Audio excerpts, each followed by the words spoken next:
Ukrainian President Volodymyr Zelensky has secured a crucial backing for Ukraine's NATO aspirations from Turkey, a key mediator in the Russia-Ukraine war, which entered its 500th day today. However, U.S. President Joe Biden has said that he did not think there was unanimity among alliance members that it should join during Russia's invasion. Good evening, I'm Abhyuday Shrestha, and these are the headlines of the hour. Investigation report reveals involvement of 178 government officials, including 12 former secretaries, in the Lalita Niwas land scam. 6 former ministers also under investigation. Government's policy to extend tourist stay and increase spending takes a hit. Average stay in Nepal drops by 2 days to stay at 13 days. Average spending also limited to $40 per day. The UN says more than 9,000 civilians, including 500 children, have been killed since Russia invaded Ukraine on February 24, 2022, as the war reaches the 500-day mark. And departmental teams dominate first day of the NBA men's and women's national volleyball. Both teams of Nepal Police secure wins. Tribhuvan Army and APF also victorious in the men's category. Police have intensified the second phase of investigation on the Lalita Niwas land scam.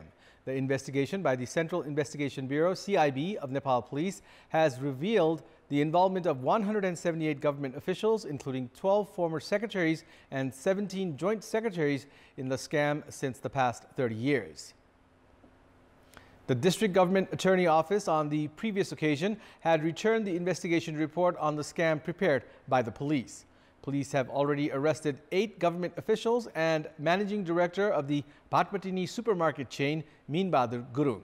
The investigation carried out by the CIB 3 years ago had revealed the involvement of 486 individuals in the land scandal, which has also been mentioned in the report of the corruption watchdog, CIAA. 27 individuals out of the 463 alleged convicts have already passed away, while 3 generations of 61 individuals have not been identified. The involvement of 178 government officials in the Lalita Niwas land scam has been revealed so far. 5 of them have already died, while 20 officials had been reportedly involved in the scam. The investigation that has been conducted for 3 years has suggested to take action against all the 153 government officials involved in forging documents. The CIB has claimed the involvement of 6 ministers and 12 former secretaries in 4 phases of the scam.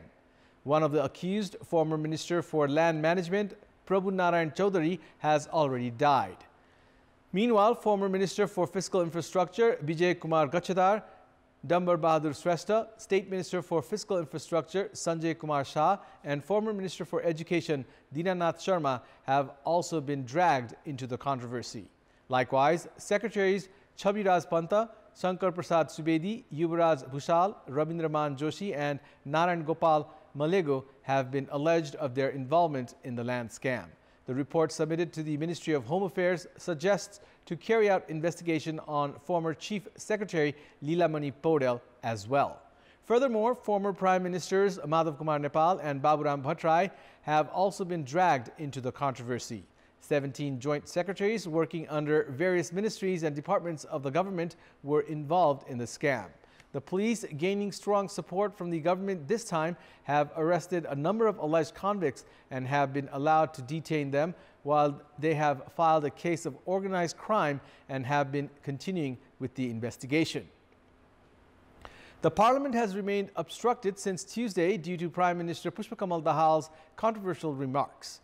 The main opposition, CPN-UML, has obstructed both the houses, demanding for the Premier's resignation. The House Speaker's effort to hold a dialogue between Premier Dahal and CPN-UML Chairperson KP Sharma Oli has not succeeded either. Disputes in the Parliament would likely continue amid political clashes.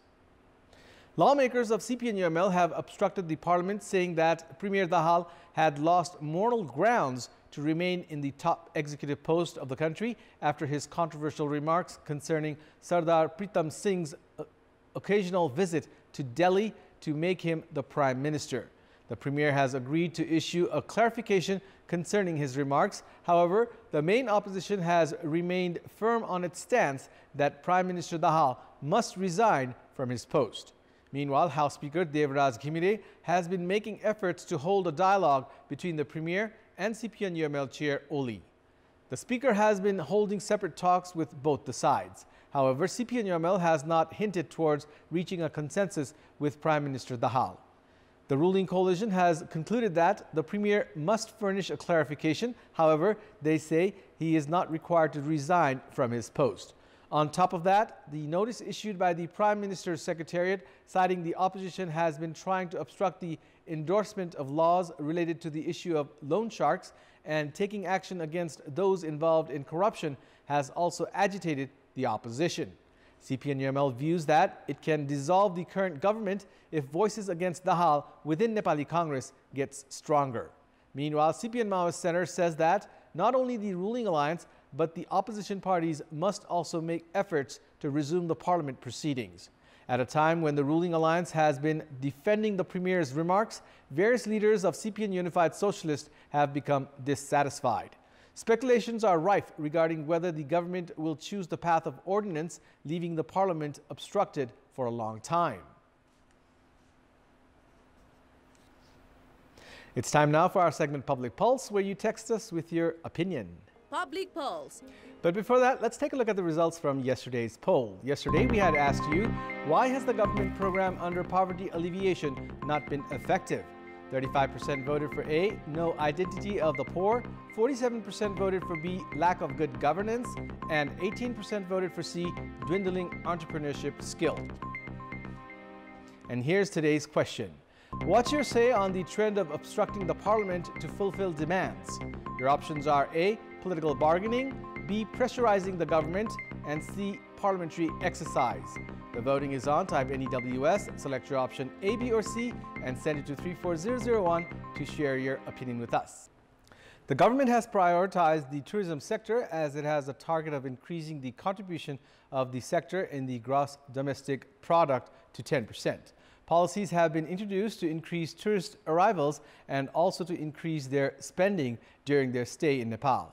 On the contrary, the length of stay of the tourists and their expenses have significantly declined. According to data, a tourist that visits Nepal spends on average a maximum of $40 per day. Neighboring country Bhutan does not provide tourist visa until a travel package worth $500 is bought in a bid to draw quality tourists. According to a report prepared by the Ministry of Tourism in the year 2022, the length of stay and the daily expense of tourists that visit Nepal have decreased. The government that has envisioned economic prosperity through the tourism sector has failed to attract tourists and extend their stay. 614,000 tourists entered Nepal in 2022, which is the highest number since coronavirus pandemic. However, their length of stay has been declining. The average length of stay of tourists has dropped to a record low within the past 2 years to 13.1 days. Prior to this, the average length of stay was 15 days. Likewise, the average daily expense has declined to $40.5 per day, which is the lowest within the past decade. In 2015, the daily spending per tourist was $70.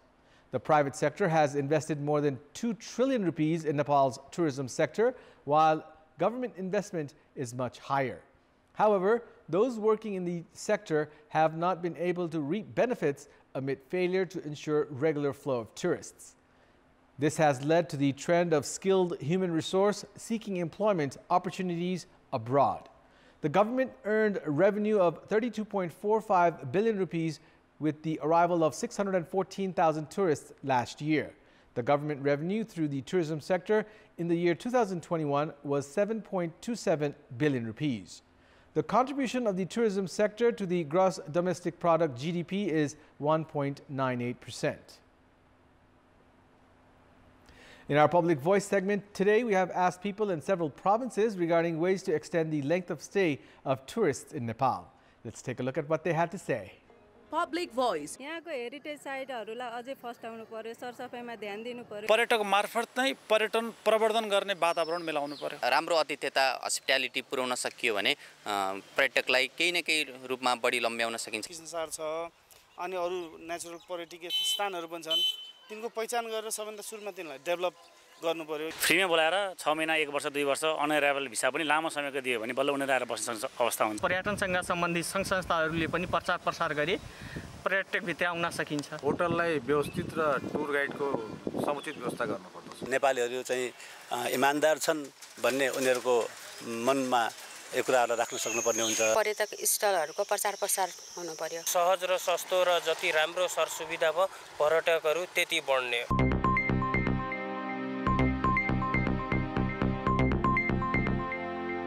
It's time now for the international update.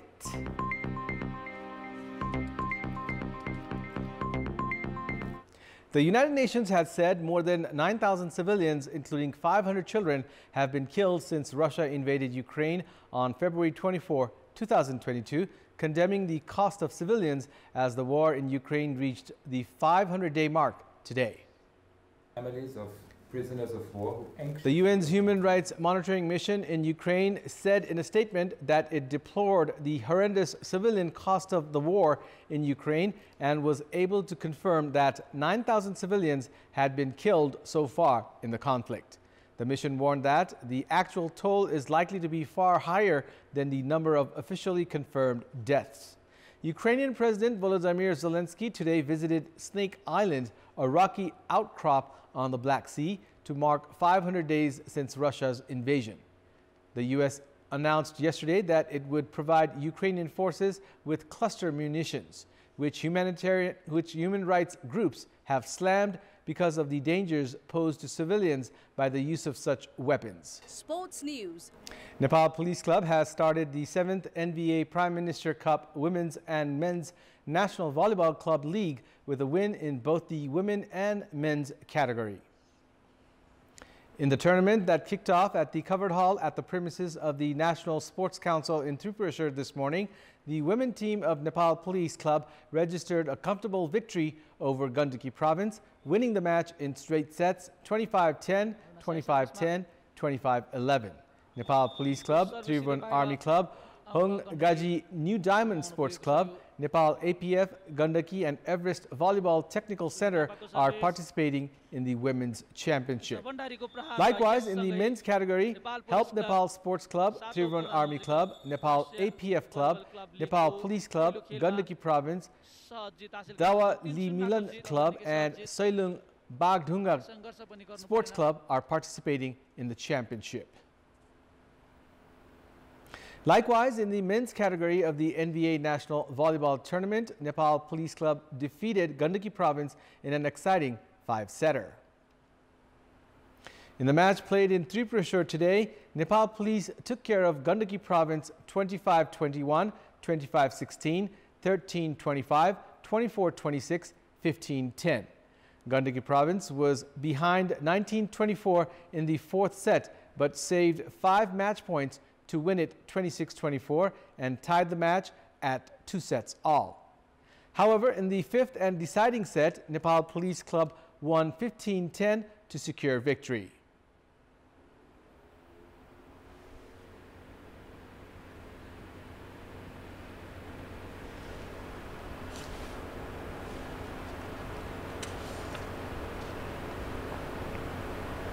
Meanwhile, Tribhuvan Army Club started the 7th NBA Prime Minister Cup National Volleyball Club League Tournament with a win today. In the match played at the covered hall in Tripurashar, Tribhuvan Army claimed an easy win over Sailung Bagdhunga. Tribhuvan Army Club thumped Sailung Bagdhunga in straight sets 25-8, 25-13, 25-17.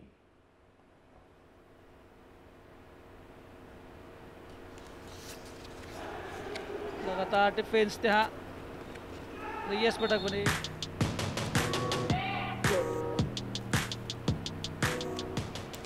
In another men's category of the NBA National Volleyball Tournament, Armed Police Force APF Club took care of Dawali Milan Club in straight sets.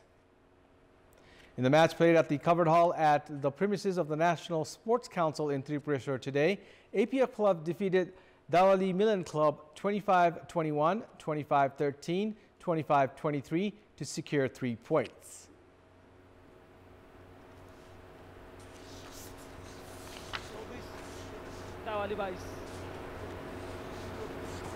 जस्तो apa untuk